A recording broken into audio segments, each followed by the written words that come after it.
आज आपण बघणार आहोत क्रिस्पी चटपटीत अशी स्ट्रिप्स, एकदम कुरकुरीत होणारे। त्यासाठी आपण घेतलेला आहे 1 वाटी बारीक रवा, त्यात अर्धा चमचा मीठ घालून घेतले। हे सर्व मिक्स करून घेऊ। त्यामध्ये 3 चमचे कडकडीत असं तापलेलं तेलाचं मोहन घालून घेऊया। यामुळे आपले स्ट्रिप्स एकदम छान कुरकुरीत होतील।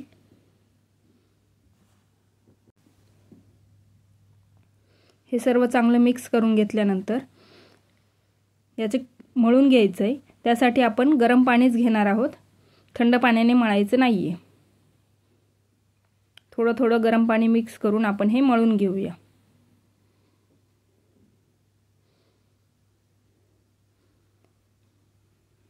मऊसर असा गोळा तयार करून घेऊ। रवा भिजल्यानंतर पुन्हा याचा घट्ट गोळा तयार होणार आहे आणि हे आता 20 मिनिटांसाठी आपण ठेवून देऊया बाजूला। स्ट्रिप्ससाठी आपल्याला जो मसाला लागणार आहे तो तयार करून घेऊ।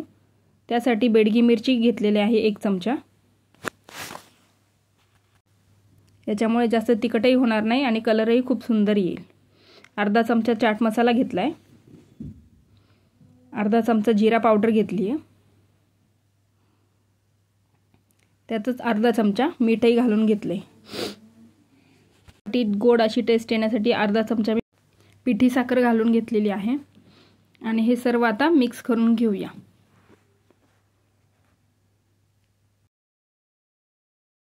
आपला रवा भिजलेला आहे, त्याची कणिक आता आपण मळून घेऊया।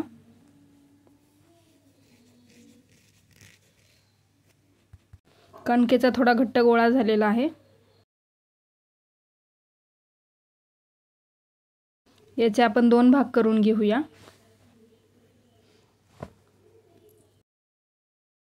मळून त्याचा एक गोळा करून मी आता त्याची चपाती लाटून घेते। खूप जाड किंवा खूप पातळही चपाती नाही करायची आहे। आपल्याला कुरकुरीत असं करायचं आहे, त्यामुळे खूप जाड करून चालणार नाही।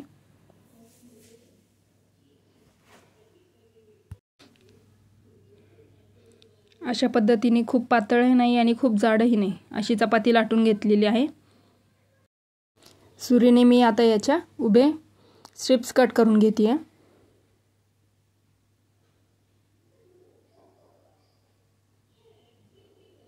तुम्ही तुमच्या आवडीप्रमाणे शेप देऊ शकता। संध्याकाळी नाश्त्यासाठी, चहा सोबत किंवा कुठे पिकनिकला जातानाही आपण हे सोबत घेऊन जाऊ शकतो। लहान मुलांना तर अतिशय आवडणारा असा हा पदार्थ आहे। कुरकुरीत आणि चटपटीत अशी याची टेस्ट लागणार आहे।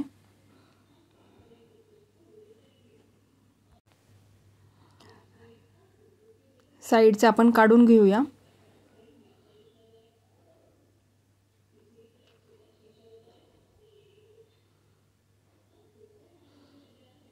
आणि उरलेले स्ट्रिप्स आपण बरोबर मधून कट करून घेऊया, त्यामुळे समान असे स्ट्रिप तयार होतील।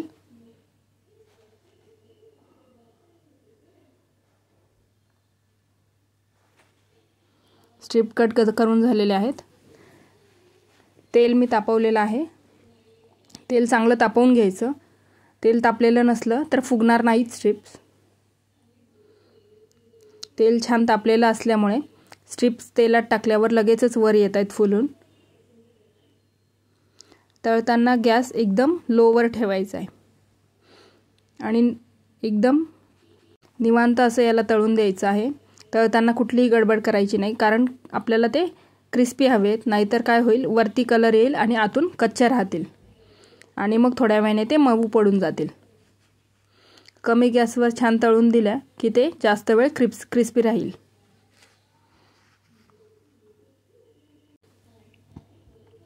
दोन्ही बाजूनी छान सोनेरी रंगावर तळून द्यायचे।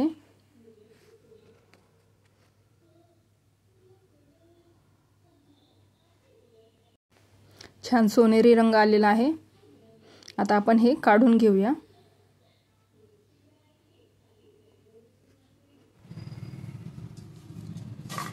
आपले स्ट्रिप्स तयार आहेत, छान कुरकुरीत झालेले आहेत आणि अजिबात तेलकट नाहीयेत। यावर आता आपण मसाला घालून घेऊया। 2 चमचे मी मसाला घालून घेते आणि हा मसाला छान मिक्स करून घेऊया।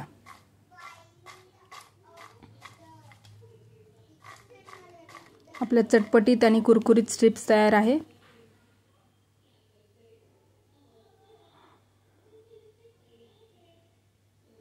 एकदम छान कुरकुरीत झालेले आहेत।